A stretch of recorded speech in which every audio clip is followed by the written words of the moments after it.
So I'm talking about evidence and uncertainty during the COVID-19 pandemic.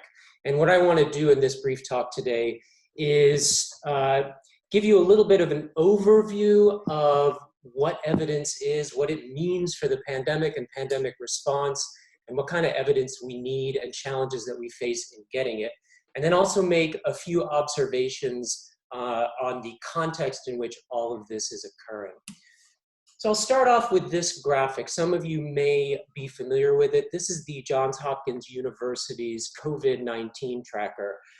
It's a fantastic website. I encourage you all to go there and explore it. And it gives us the best compendium of up-to-date information about the pandemic. So you can see in the top left, the total number of confirmed cases worldwide. On the right, the number of people who have died from it and the number who have recovered, who have been confirmed to have died and confirmed to have recovered. And then you can also see that you can go in and look by country and even by region or subdivision of country. I'll start off with a very simple question. What is the case fatality rate for COVID-19? That is, what is the proportion of people who contract COVID-19 and die from it? Well, the immediate answer is pretty simple. You go back to this and you look at the total deaths and the total number of confirmed cases, and you come up with the ratio. You divide the total number of cases by the total number of deaths, and you get something like 4.5%. Now, for those of you who aren't familiar with case fatality rates for diseases, 4.5% is very high. It's a very scary case fatality rate. This is quite a deadly disease, particularly for one that impacts so many people. This is one of the simplest mathematical operations that you can do to produce one of the simplest pieces of data, of evidence, necessary for figuring out a good response to the COVID pandemic. That's answer number one, but there's a second answer. And that answer is, it depends. It depends on a lot of things. The first thing it depends on is among whom.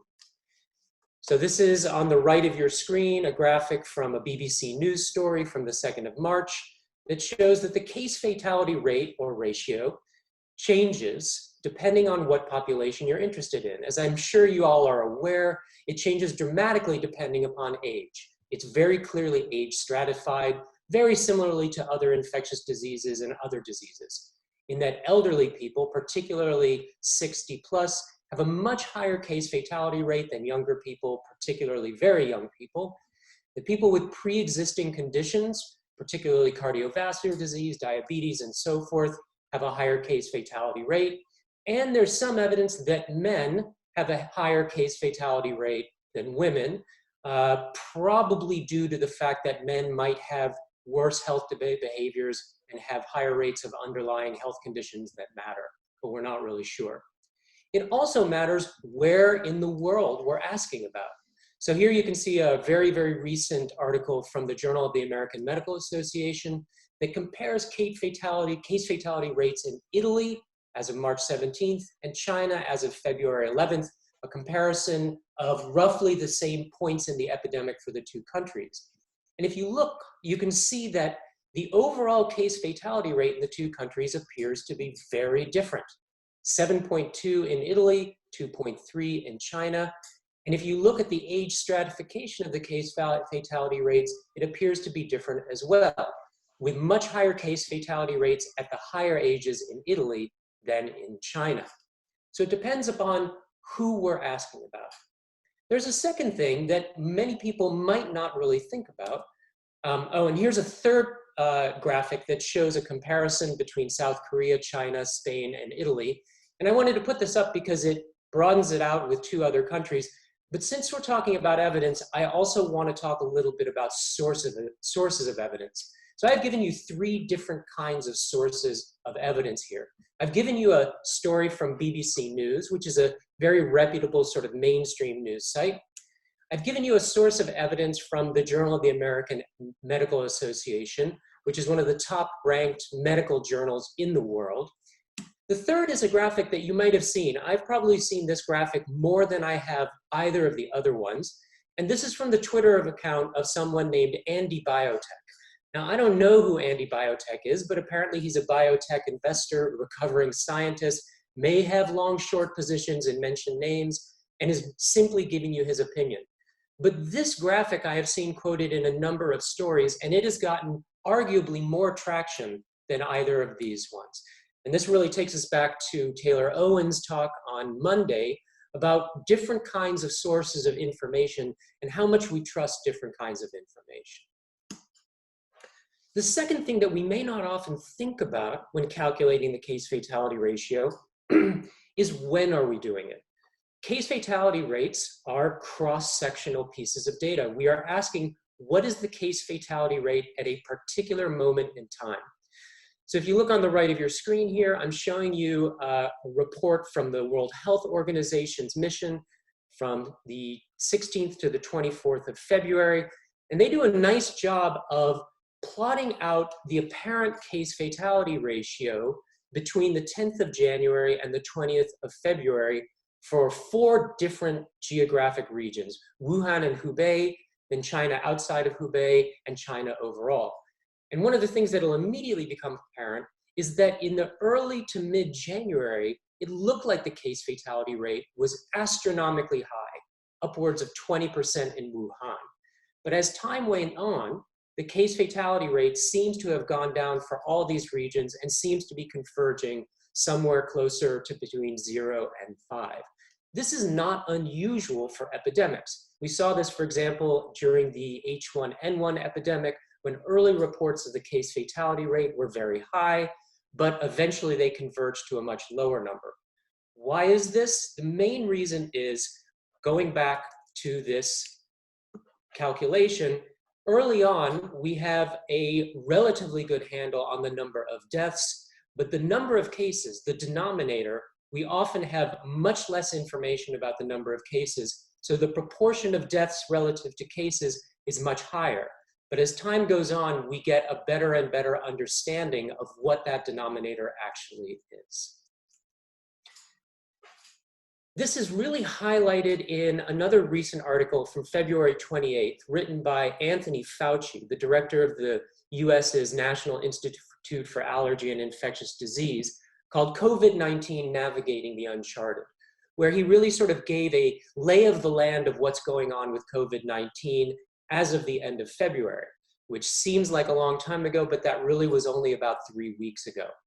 And at that time, he argued that based on the best available evidence, the current reported case fatality rate is around 2%, and that if one assumes that the number of asymptomatic or minimally symptomatic cases is several times as high as the number of reported cases, that is, the denominator is much bigger than we actually appreciate right now, the case fatality rate may be considerably less than 1%. And that actually compares very favorably to some other recent coronavirus or coronavirus-related diseases like SARS and MERS, which had much higher case fatality rates. Finally, and I've already alluded to this, it really depends on how confident you are, particularly in the denominator, but also the numerator. You've probably seen a lot of media coverage about the fact that in the United States, as well as some other countries, there is a dramatic shortage of coronavirus tests. Now, why is that shortage such a catastrophe? Why is it shameful, as Vox.com puts it? Well, for 2 reasons. Number one, it's shameful because clinically, we need to be able to test people to see whether they have coronavirus so that we can intervene on the individual level. It's also shameful because the ability to test on a population level is required to have a good understanding of the case fatality rate, of this basic number that in many ways underlies many of our population level responses to the epidemic. Why does it matter? Well, it matters for quite a few reasons. The first is the case fatality rate really is an indication of the weight of the epidemic, of the speed, and perhaps the kinds of measures that we need to take. So for example, MERS coronavirus had a case fatality rate of 34%. Ebola has a much higher case fatality rate. SARS, a case fatality rate of around 10%. When this graphic came out by the American Society for Microbiology a few weeks ago, it looked like it was around 3%. We are going to react very differently depending on how deadly a disease is. And not only are we going to react very differently, but people are going to be more or less accepting of different measures depending on the deadliness of a disease. This has real implications for policy because in the past, we have seen cases where local, national, and global health authorities have under or overreacted quite dramatically to diseases. So I mentioned Anthony Fauci before. Anthony Fauci has been the director of the National Institute for Allergy and Infectious Disease since 1984. And this is interesting because when he was appointed in 1984, he was appointed right at the beginning of the HIV/AIDS pandemic. So Fauci has seen what it means to dramatically underreact to an infectious disease. Because for a variety of reasons, including lack of understanding of the disease, including discrimination on the basis of sexual orientation, race, geography, and many other reasons, the world's response and the United States' response to HIV/AIDS was painfully, shamefully slow. This was an unbelievable underreaction to a disease that has claimed millions and millions of lives. But Fauci has also seen during his time at the NIAID what is often thought of as an overreaction, which is during the H1N1 pandemic, partially on the basis of early reports of very high case fatality rates, the WHO recommended stockpiling of Tamiflu and other pharmaceuticals, and after the fact was often criticized for overreaction. There's debate over whether, as you can see from the Scientific American article at the top, this was truly an overreaction or an underreaction. But this is one of the biggest difficulties of public health, which is getting it exactly right. Early in an epidemic, when there's a lot of uncertainty about evidence, when it's very difficult to make predictions of the future, it's very difficult to calibrate the reaction. And we have to make a decision about whether we are willing to overreact or underreact and what the consequences of under or overreaction might be. Which leads me to a question for you. What level of certainty about COVID-19's case fatality rate or R naught or other basic evidence do we need to act? What level of certainty do policymakers need to actually act and intervene? In fact, this is a subset of a much larger policy question, which is what level of certainty about any policy problem do we need to act? So let's talk about evidence. I've talked about the case fatality ratio, and I've said we need this evidence to inform good policy making. Well, why do we want evidence? I'd argue that there are many reasons. Here are 4 that I think are particularly important. One, we want solid evidence because evidence, good data, reduces the impact of bias among decision makers. Evidence-informed decisions can help decision makers actually act on what's going on in the world rather than their biased judgments about the way they think the world is or the way they think the world should be. It also provides a shared and objective basis for decision making. And by shared, I mean evidence is something that multiple people, decision makers, members of the public, critics, the media, can all look at, argue over, analyze, and assess. It's a shared basis of decision making and part of one of the fundamental bedrocks of democratic decision making, where there isn't action on private information, but shared objective information. This is also one of the things that promotes trust in decision makers and their decisions. If we can assess the same evidence that decision makers and policymakers are basing their decisions on, we can trust in the validity and acceptability of their decisions. Finally, we hope that good evidence will improve decision making. And I'm going to circle around back to that at the end. Well, what evidence do we need in the COVID-19 epidemic? I've already mentioned the case fatality rate. Ideally, we'd want the case fatality rate stratified by age and by geography. We may also want it stratified by other factors. There seems to be some gender differences. We don't know yet, but there might be differences according to socioeconomic status, race, ethnicity, and so forth. The more we can stratify it, the more information we can get, the better we can target our interventions. We also want to know the absolute mortality rate. We want to know the R naught, the transmissibility of the virus, and in particular, we want to know if the R naught is less than or greater than 0. So the R naught is simply, given a case, how many people on average is a person who is exposed to the virus going to transmit it to? If it's more than 1, you get growth of the virus. If it's more than 2, you get extreme growth of the virus. If it's less than 1, you get contraction of the epidemic. We want to know the mutation rate of the virus and the patterns of mutation. We want to know if it's getting more virulent, more deadly or less, more transmissible or less. And the mutation rate also impacts vaccine development. The latest evidence I've seen seems to indicate that this virus mutates relatively slowly, which is a good sign for vaccine development.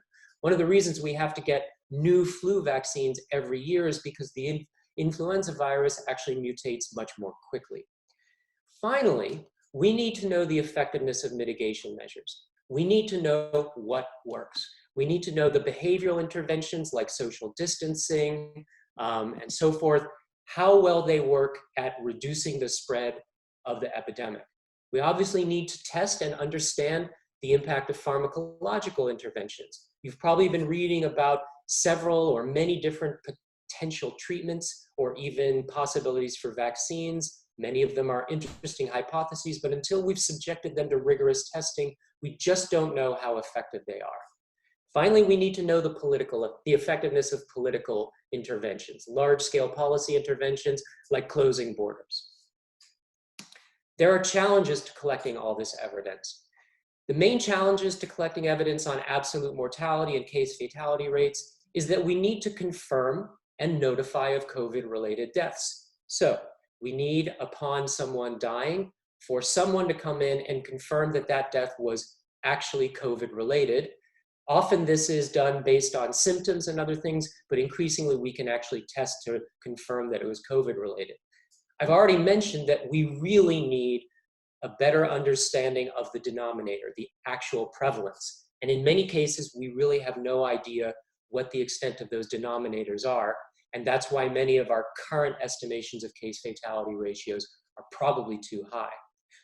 One thing that's interesting is we often think of R naught, the transmissibility, as a biological property. Is it transmitted through the air, aerosol transmission, or only through bodily fluids, like, for example, the Ebola hemorrhagic fever? But it also depends on social and contextual factors, and transmissibility may differ in different contexts. Finally, the effectiveness of mitigation measures, often there is a very long lead time. To get really good data, evidence on how effective different mitigation measures are, we need a long lead time. Pharmacological interventions, we need to actually perform rigorous clinical trials, and that can take days, weeks, even months. This is why even if there's a promising possibility for a vaccine right now, we may not know about it being actually effective for months because we need to wait for clinical trial results. What do we need evidence for? Well, I'd say there are basically 5 things we need evidence for during a pandemic. The first is basic description. How bad is it? How bad is it right now? What do we need to do right now? We need it for prediction. Under conditions of uncertainty, description may not be enough. We need to know not just how bad is it right now, but how much worse could it get? And how much worse could it get under different conditions? If we do nothing, if we do something, if we have minimal interventions, if we have much more draconian interventions. We need explanation. We need to know why it's gotten so bad. What did we do wrong so that we can stop doing that and so that in the future we can avoid the problems that we've encountered in the past. We need evidence about interventions. How can we make it better? What works? What doesn't? As I'm sure you've seen, there are arguments now in the media about whether many of the interventions will be worse for the economy than no interventions at all. Finally, we need it for evaluation. Not just how can we make it better, but did we actually make it better? Did our interventions produce any unintended consequences.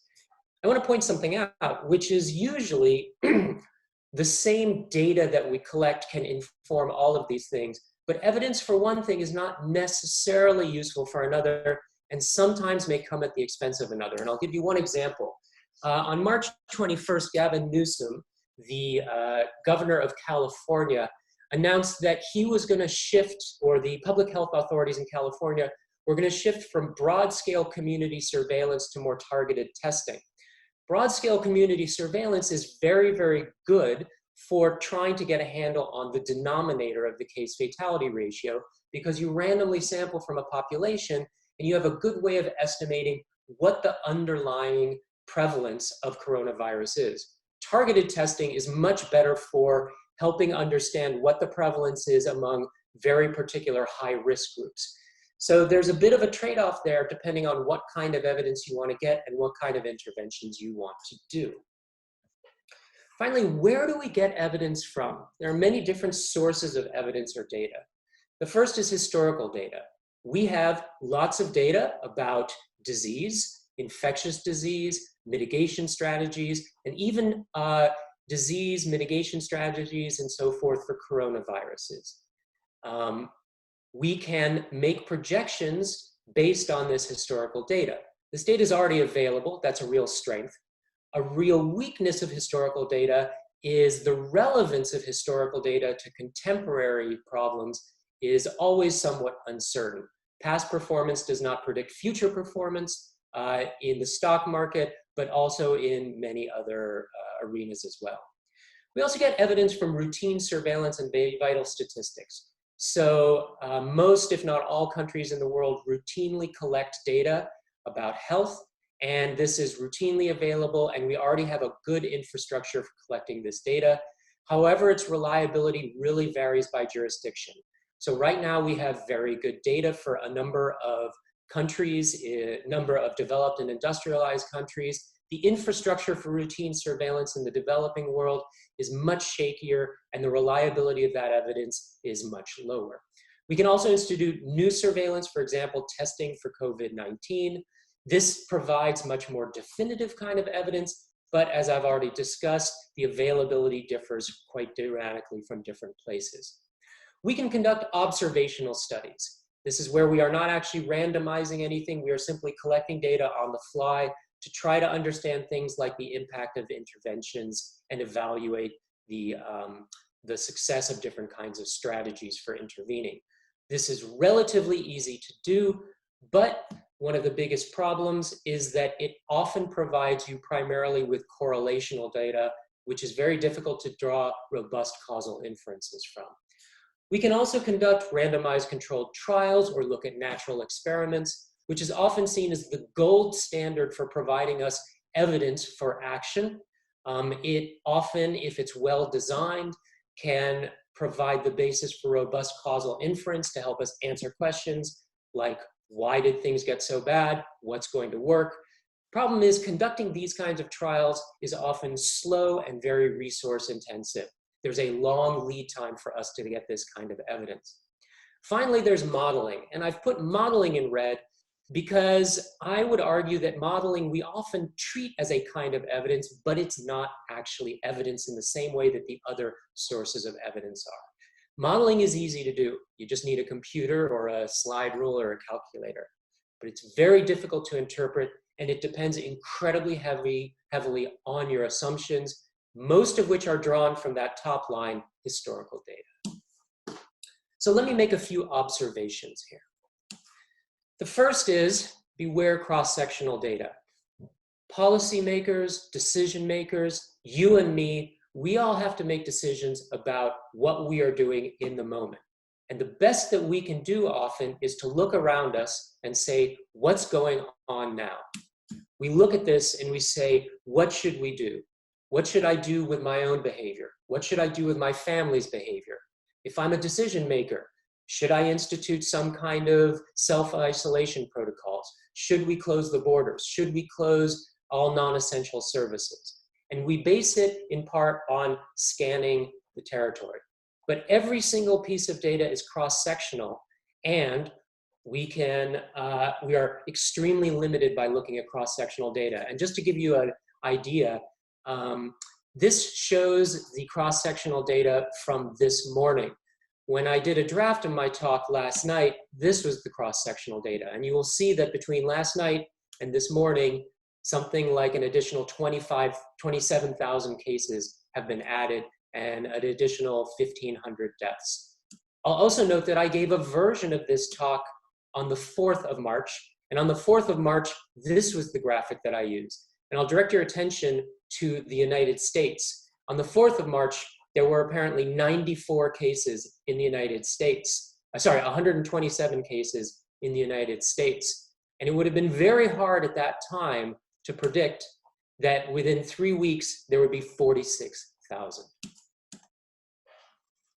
This, in part, is one of the reasons, I think, that we are still seeing people doing things like gathering in groups and going to the beach.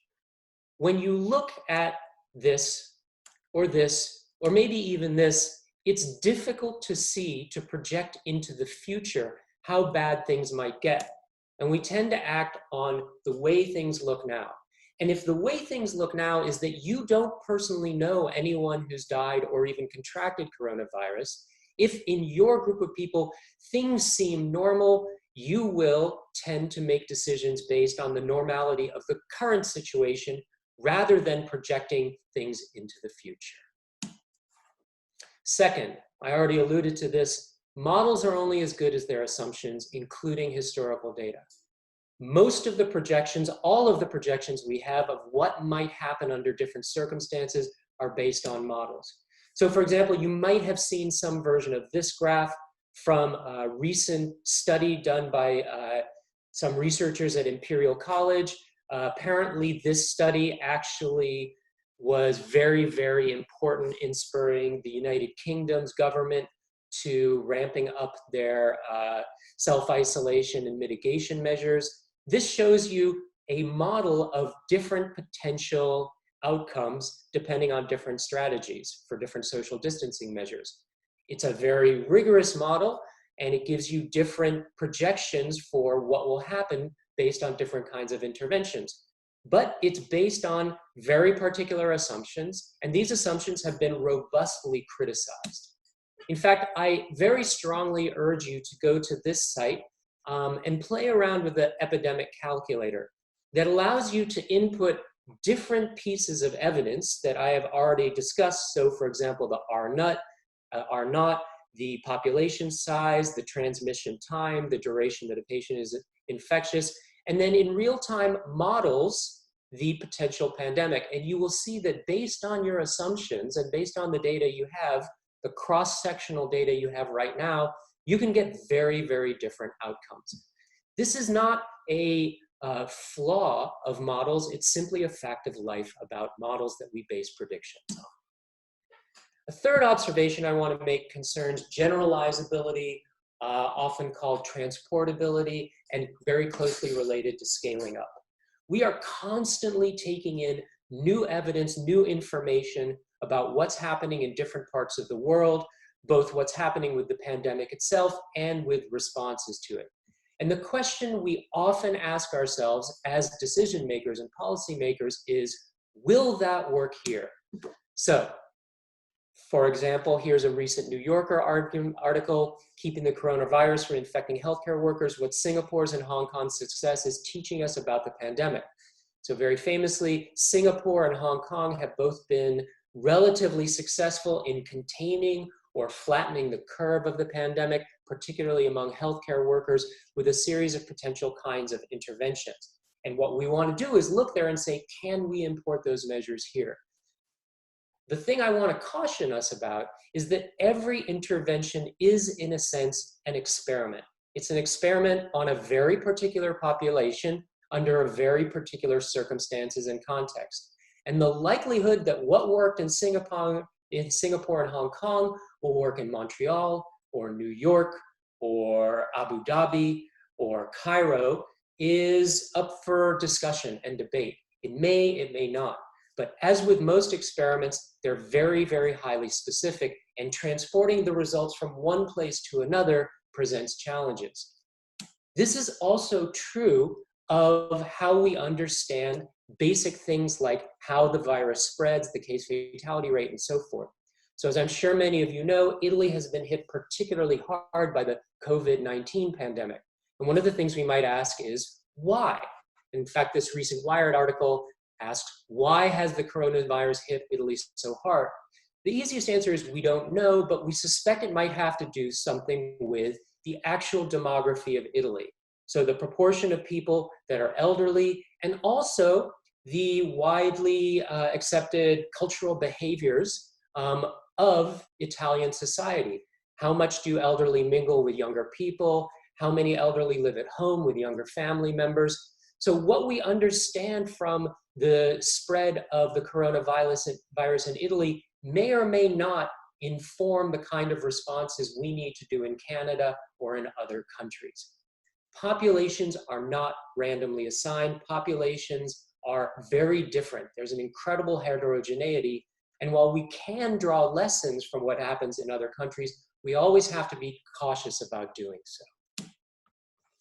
My fourth and I think biggest point has to do with uncertainty. Epidemics, especially early in epidemics, always bring with them a tremendous amount of uncertainty. I earlier said, what do we need evidence for? We need to describe, we need to predict, we need to explain, we need to intervene and evaluate.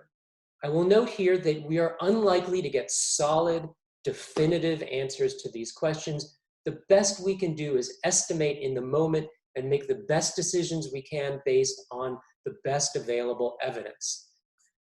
After the fact, post hoc, we are able to go back and get much more definitive answers, but in the moment, it's very difficult to get point source estimates that are definitive. But this is a feature, not a bug, of responsible use of evidence. The most irresponsible thing that decision makers and policymakers can do in the context of uncertainty is act on and project false certainty, is to act as if they know the exact characteristics of what's going on and exactly what will or won't work. Understanding the levels of uncertainty we have is necessary for informing good decisions. And one of the features of the scientific process, the scientific method of developing evidence, is that it is transparent and upfront about the amount of uncertainty involved. You may have seen this recently in Stat News. There was an argument between John Ioannidis, who is a very well-known Stanford researcher, one of the, if not the world's leading authority on evidence-based medicine and its problems, who posted an editorial saying, we don't have enough reliable data for making decisions. We just don't know enough about this stuff yet to really institute draconian kinds of interventions. It was met by a reply the next day by Mark Lipsitch, who is a Harvard researcher who does modeling of infectious diseases and is one of the leading infectious diseases researchers in the world, who pushed back rather strongly and said, actually, we do know enough to act decisively, right? We may have a certain amount of uncertainty, but the uncertainty does not necessarily need to lead to paralysis. It simply needs to inform the decisions that we make. Robust debate over uncertainty is a feature, not a bug, not only of science, but should be a feature about how we act under conditions of uncertainty. One of the biggest problems that I see is that often it is not covered that way. So often we see coverage, even in journals like the BMJ, that kind of plays up debate that says, you know, experts question the evidence behind closing London Underground as sort of a selling point, as clickbait, saying, oh, look, you know, someone's criticizing something. We shouldn't be covering debate as though it is a problem. We should be covering debate as a fundamental feature, a positive feature, not only of the scientific sphere, but also of the political sphere. We need transparency about uncertainty. I'll point you to the recent New York Times editorial by Nicholas Kristof that laid out in a really good manner the best and worst case outcomes for coronavirus. This, in a sense, is giving us sort of a confidence interval. These are the range of potential outcomes. We can't predict exactly which one there's going to be, but we can apprehend what the possibilities are And then based on our values about whether we're willing to over or underreact, about whether we want to be precautionary or not, we can then make decisions. But we rarely get this kind of transparency. More often, we get false certainty and false positives in the public sphere.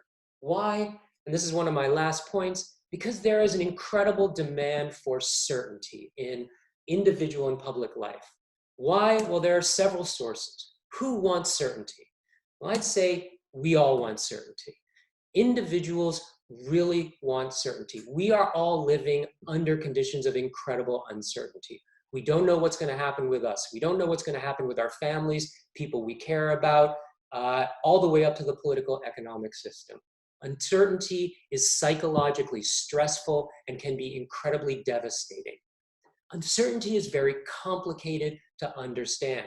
Often we need to understand it in a probabilistic manner, and human beings don't reason well under conditions of uncertainty where they have to think about probabilities. So I have up in the top right, the famous Tversky and Kahneman behavioral economics piece on judgment under uncertainty.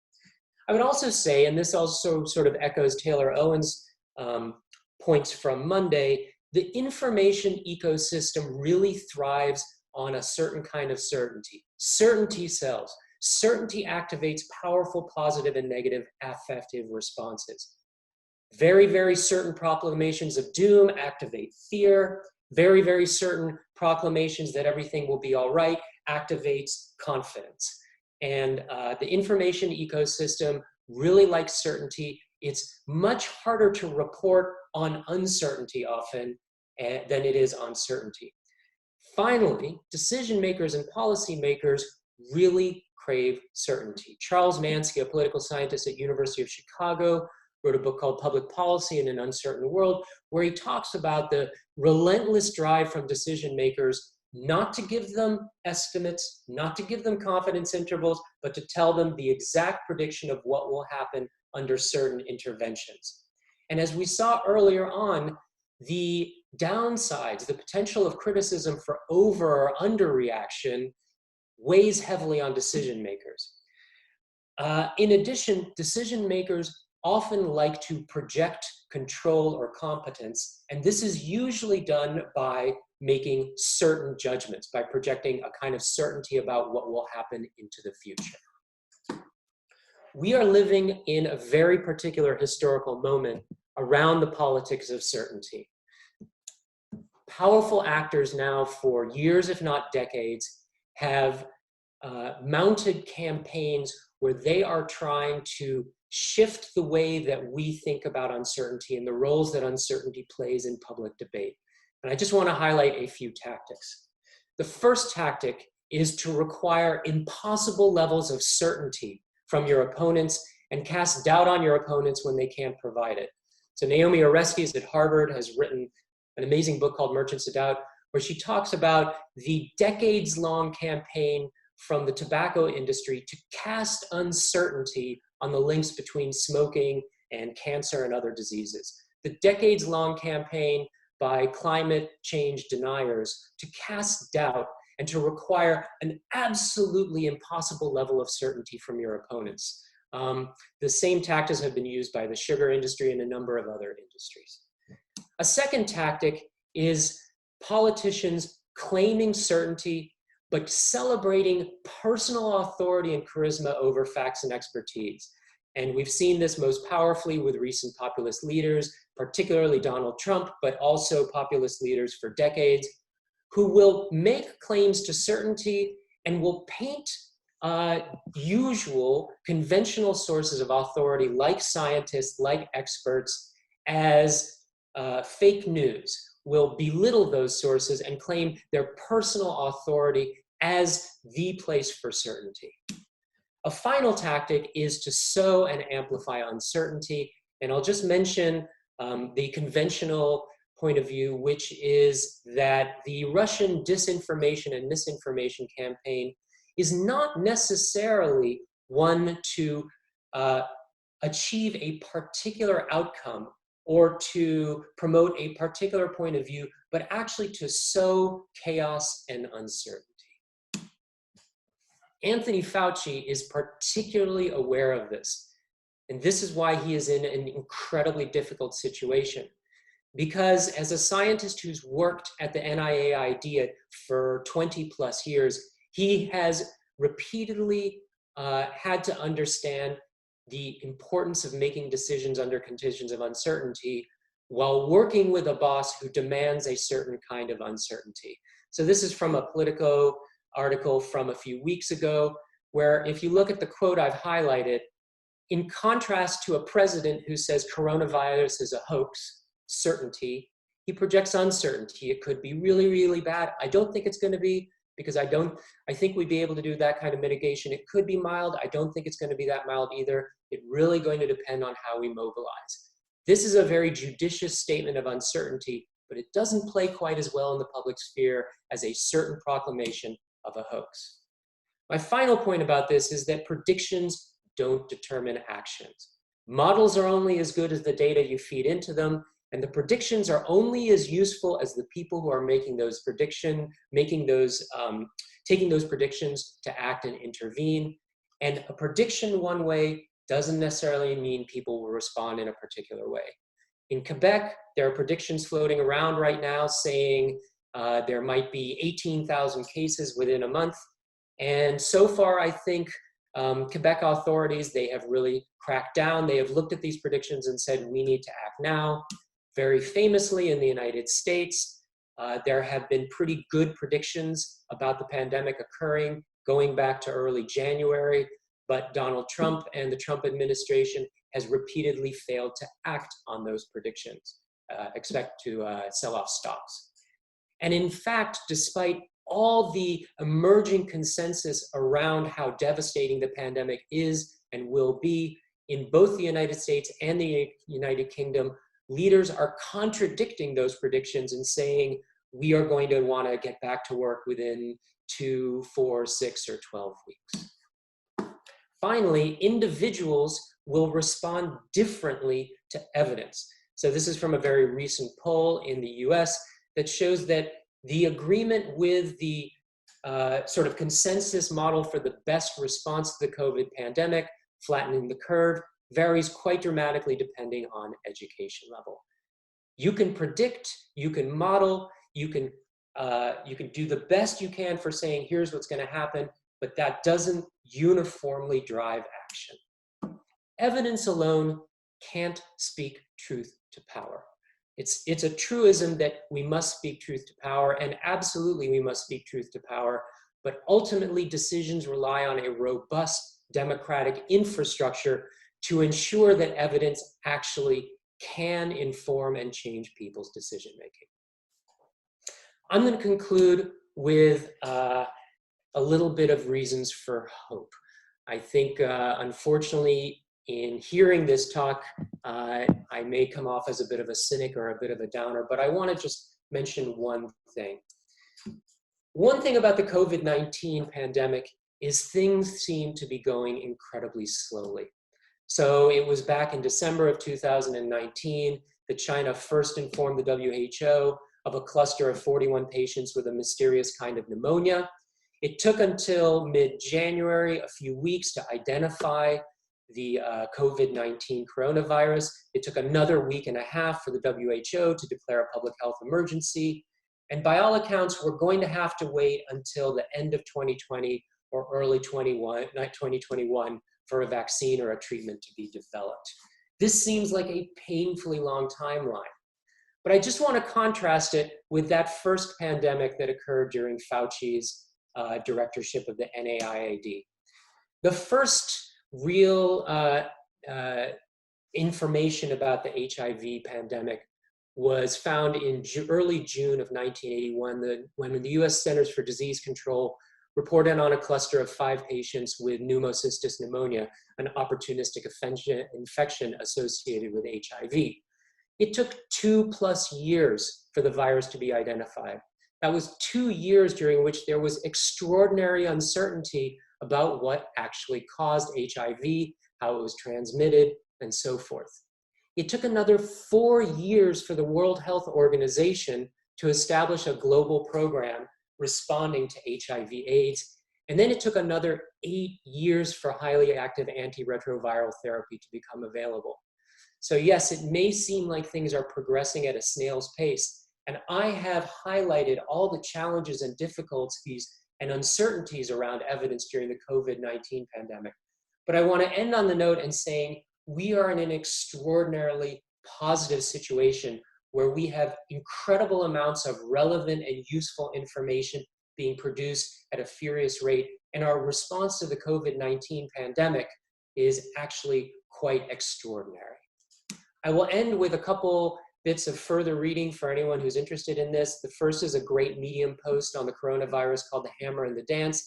And the second is a recent Slate article sort of highlighting different questions over different kinds of interventions.